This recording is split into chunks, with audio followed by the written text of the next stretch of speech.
I'm Donna Bush with your CIGTV News Update, your community news, and your weather forecast. Glad you could join us.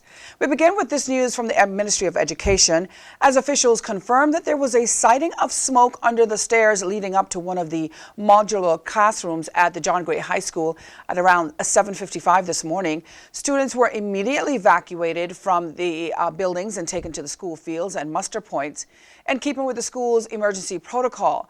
While the students were being secured and accounted for, John Gray High School staff alerted the fire service, who quickly arrived on the scene. Members of the John Gray High School staff and security team were able to extinguish a small fire before the fire service arrived.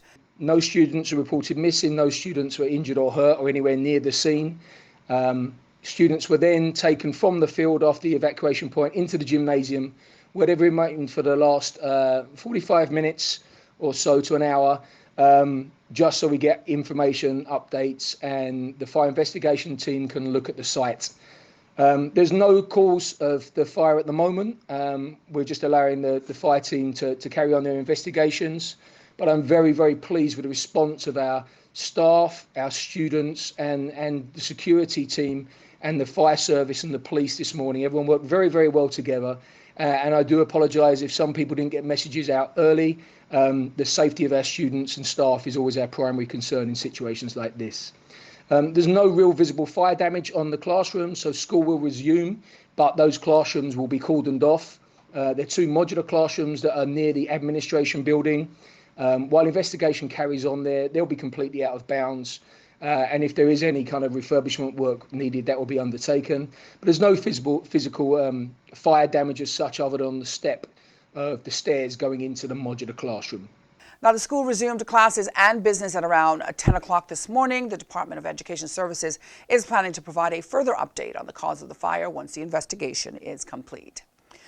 Also, following the visit to Cayman last month of Minister for Armed Forces Mark Lancaster, a Ministry of Defense team has arrived in the Cayman Islands to help support and advise on how to set up a military regiment. The members of the UK military met key stakeholders, including the Premier and Minister Rivers, during their three-day visit. They spent time with various agencies on island, including the Cayman Islands Cadet Corps, the RCIPS, and the Cayman Islands Fire Service. The group also held meetings with former Cadet Corps members and volunteers about their thoughts on how the concept could be taken forward. To begin with, the team has been asked to identify what logistical advice, operational training, equipment, and general support Cayman would need from the UK to set up the regiment. I'm really excited at the prospect of this new defense regiment, not just for its possibilities in terms of increasing our ability to respond to disasters, but also the opportunities that I think it presents for the development of our people, particularly young people, and instilling in them a greater sense of discipline and service, public service. So I'm looking forward to the report, which I understand will be written by the people from the Ministry of Defence in the UK. And once we have that, we can then decide on the parameters for this new agency and what level of expenditure we think we should engage in at this stage before we actually get the unit up and running. We're hoping that the initial intake of the regiment will be in place by summer of next year. So that's quite an ambitious timetable. There's a lot of work to be done before that. We've been working with the Premier and Minister Rivers as well to discuss how we can get forward to that point as quickly as possible, and I'm confident that we will be able to do that. It's envisaged that the specially trained defense force would provide a boost to security and disaster management capability in the Cayman Islands, and would also be able to deploy to other overseas territories in times of need. Well, a special small business edition of Saturday Night Live in Georgetown will take place over the Cayman Thanksgiving weekend on November 30th. It will all take place on Cardinal Avenue from 5 in the evening to 11 at night, and it's all part of the Georgetown Revitalization Initiative, which is being hosted jointly this time with the Cayman Islands Small Business Association and Cayman Thanksgiving. Now, a key feature of the event will be the involvement of some 20 small businesses that will showcase their products and provide the opportunity for people to do their holiday shopping. There'll also be local food, performances by Gimme Story, University College of the Cayman Islands Pandemics Band, Latin Jazz Quintet Palente, among others. President of CISPA, Dawn McLean Brady, expressed her gratitude to the Ministry of Commerce, Planning and Infrastructure, which oversees the Revitalization Initiative, saying, "We're excited about this collaboration."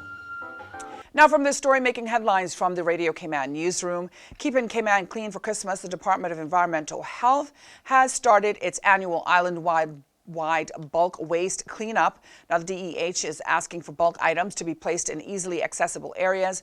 Pickups have started in Northside and will then move on to Bordentown, Georgetown, and West Bay, and the sister islands. To know when they will be in your area, you can call them at 949-6696 or go online to deh.gov.ky. Now for more community news, this time from the Cayman Compass. Cayman's car enthusiasts were out in full force at the Lion Center for the annual Grand Auto Show-Off recently, known as ASOS 6. ASOS co-founder Michael Webster said more than 100 vehicles participated in the event, vying for top honors, including Best in Show, Crowd Favorite, Best Classic, and Best Motorcycle.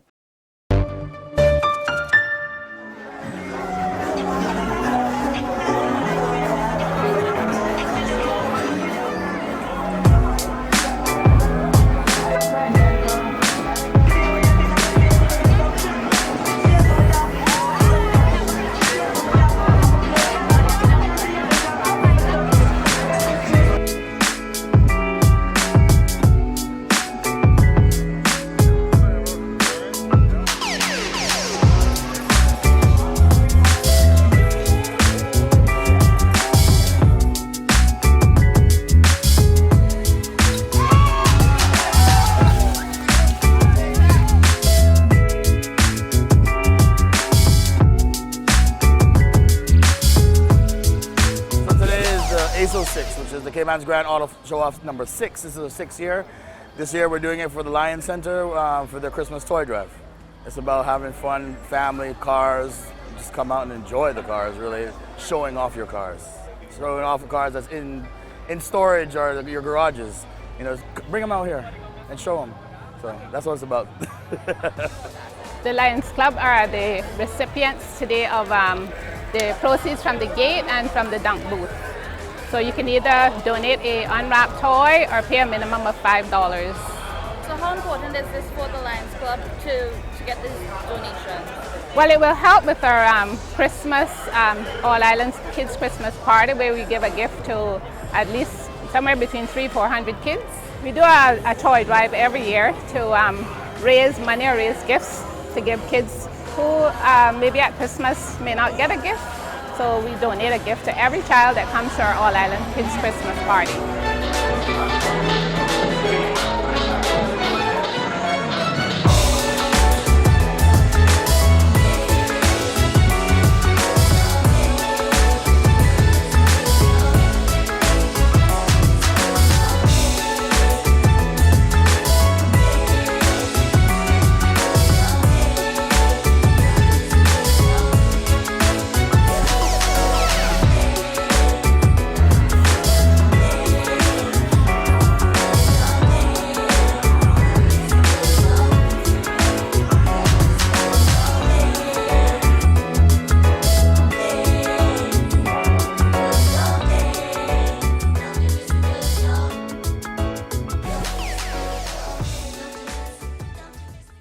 And of course, you can go online to both Radio Cayman and the Cayman Compass for more daily community news headlines.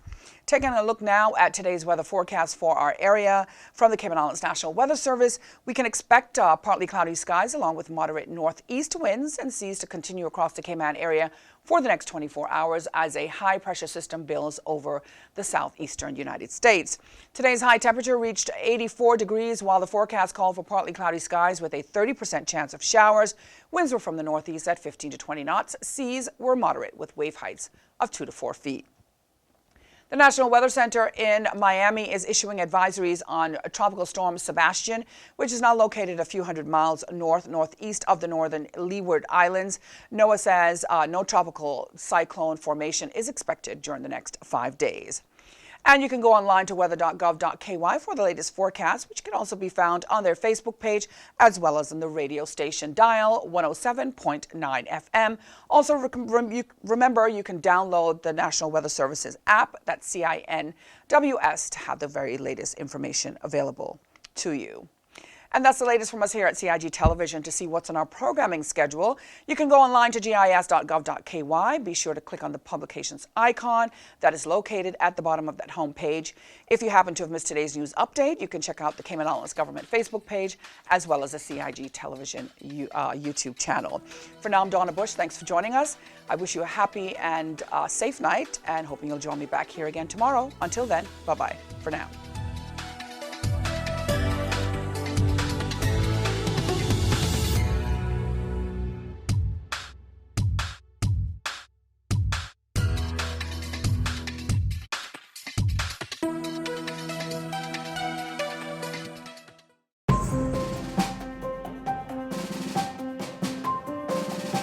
Oh, the welcome I've received to the Cayman Islands has been absolutely incredible.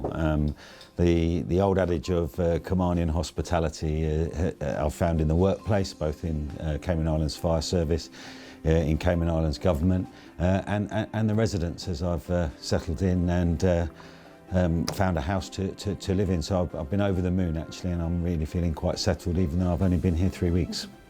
I really do want to provide a message around the deputies who have stepped up and taken on more responsibility since the last chief left in February 2018. I think they've done a smashing job with the senior management team, and it's a fantastic time to be joining Cayman Islands Fire Service with lots going on. We've gone through a procurement process and we're going to get some world-class fire trucks which will be delivered next year. There's also new personal protective equipment for all of our firefighting staff, bringing them up to date there. And we've got some state-of-the-art new breathing apparatus arriving in the service shortly, and some excellent new cutting gear that's battery operated and will really support our operations at road traffic collisions, which seem quite prevalent, and road safety will be a priority for the service. So from me, it's a huge thanks to Deputy Chief Elliott, Deputy Chief Charlton and Deputy Chief Ebanks, as well as the senior management teams for all that they've done in that intervening period before I've taken up my role as the Interim Fire Chief. Okay, so what I'm really hoping to do here is share my 30 years UK Fire and Rescue Service experience and really support the development of officers both at a senior level and throughout the fire service. I certainly believe in a workplace culture where we value people and we value their development, we succession plan, we talent spot, and we ensure that we have people with the appropriate qualifications and development so that they feel valued and they can add value to the organisation and take us forward through a period of transition as we aim to support the Deputy Governor's vision of a world-class civil service. My working style is that I'm a real people-focused leader.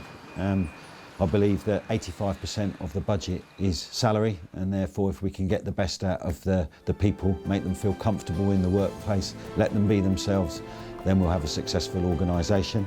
I've been described as firm but fair. I think that's really important to understand because, you know, as well as my focus on people's development, I also will insist on safe systems of work. The operational arena is a dangerous arena, and therefore it's absolutely critical that crews are deployed and they maintain those safe systems of work to protect themselves and to protect the public that we do serve. Yeah, I guess people will be surprised to hear that as I move about there'll be plenty of opportunities to meet staff because I will be a regular visit to stations both here and on the sister islands. That really supports my leadership style of people-centred leadership. But I guess that's an opportunity for me to cook. I'm a really keen cook. I was on the UK MasterChef programme in 2014, which is a really enjoyable yet scary experience because of the pressure. But yeah, really looking forward to doing some cooking for my staff and letting them taste a little bit of some of my recipes.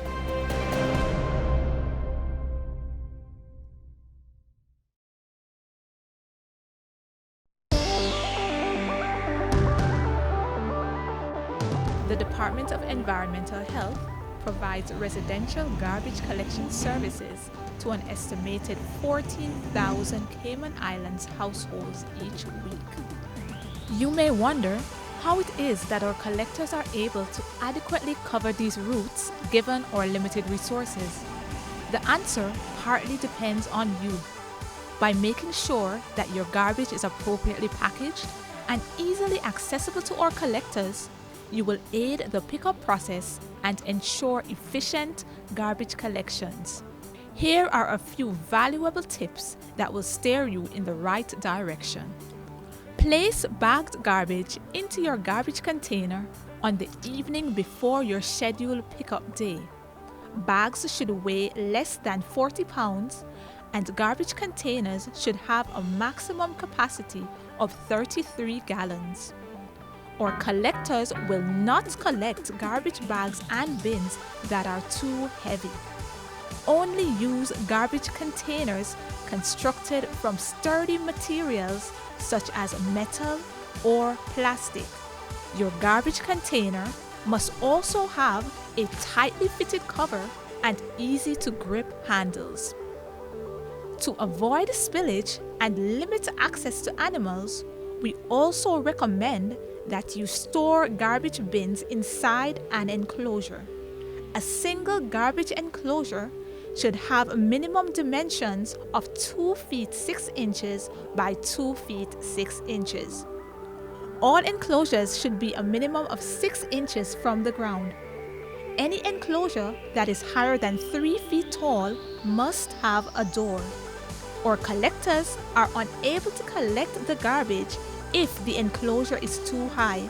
Place garbage containers or enclosures at the front or side of the property in an area that is easily accessible to the collectors. Our collectors will not pick up any items that are outside the trash container.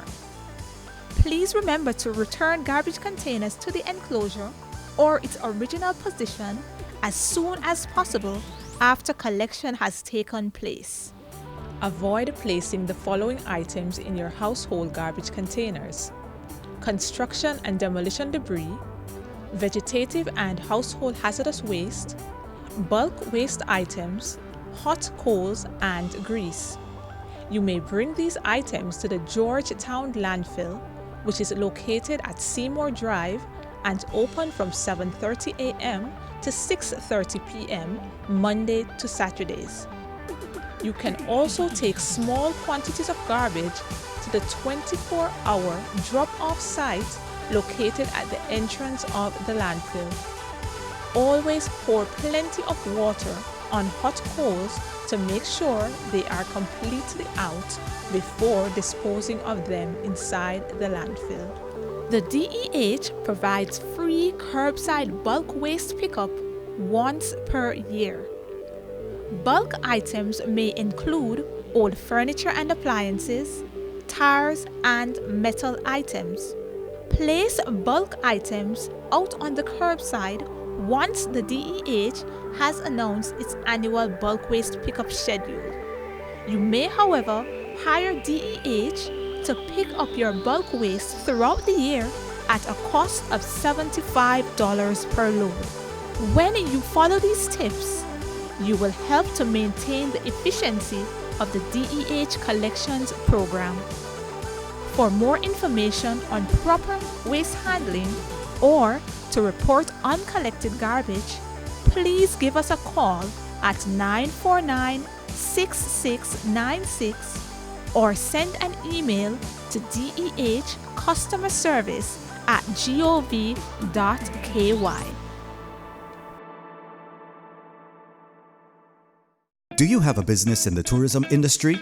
The Cayman Islands Department of Tourism wants you to get listed on their website. Visit CaymanIslands.com. It's absolutely free and will give your business added exposure on the #1 visited tourism site for the Cayman Islands. Learn more and get listed at www.visitcaymanislands.com/sign up. That's www.visitcaymanislands.com/sign up. Deadline is August 15th for all submissions. Don't wait. Sign up today.